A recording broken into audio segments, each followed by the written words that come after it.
Welcome back to our next section. Now we're going to look at the data that we've created. You can see in my current database I'm at week 3. I've already added the additional records I was required to add. So now I've got a pretty large data set to look from, and I want to look at specifics inside. Now we're only using 15 or 16 records now, but imagine this is hundreds of thousands of records. You couldn't reasonably search through them one by one.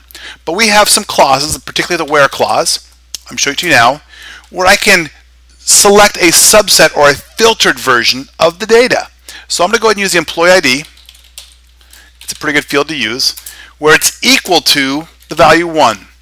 By saying equal to the value 1, I should actually alias this correctly so I don't get myself confused. E dot, and I run this. It brings back my single record. Now that's great if I know exactly what value I'm looking for, but if I'm looking for a range of values, I can use a between statement. And I'll use a between here. Between this value and we'll say 6. Now I'm looking where that employee ID is between 1 and 6, including both of these values. So I run this. I get records 1 through 6 back. This works correct for the between statement. Let's add a like statement in here. A lot of times if you're looking for names, you kind of know what their name's spelled like, but you may not know the exact value. So I'm going to add a like in here. I'm going to add the wildcard symbol for a like search, and I'm going to look for records with number 2 in them.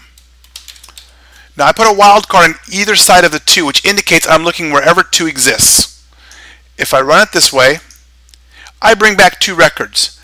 But if I take away one of my filter statements, which is % on the other side, on the left of number 2, it will bring back only values that have 2 and some other characters behind them. So in this example, instead of bringing back 2 records, it should bring back just 1 now. And sure enough, it filtered it again to that next level. I can also add standard math symbols like greater than or less than, where the employee ID is greater than 11. You'll notice I'm using quotes around all my values. You don't have to do that for certain data types. You do for others.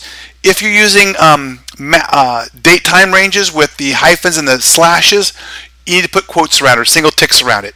If you're using common names, you need to put single ticks around it. Numbers you can or cannot, it's your choice. I choose to show you examples using always the ticks. That way when you're doing your assignment, you won't be quite as confused or have as many problems. This is how to filter on the data and look at information. We've seen the equals in the where clause, the like, the between, and the greater than. These are all the types of characters you're going to have in your week 3 assignment. So that concludes this current lesson.